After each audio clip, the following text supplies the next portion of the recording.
James Hiram Bedford was an American psychology professor at the University of California who wrote several books on occupational counseling.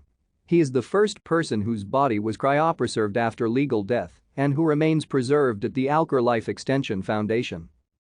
In June 1965, Ev Cooper's Life Extension Society offered the opportunity to preserve one person free of charge, stating that the Life Extension Society now has primitive facilities for emergency short-term freezing and storing our friend the large homeotherm.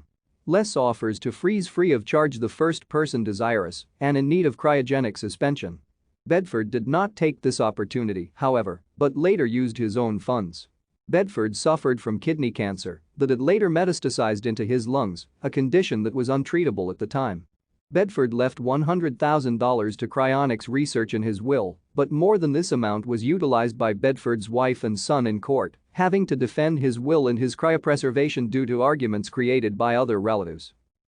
Bedford's body was frozen a few hours after his death due to natural causes related to his cancer. Thank you for watching. Like and subscribe if you would like to view more of our videos. Have a nice day.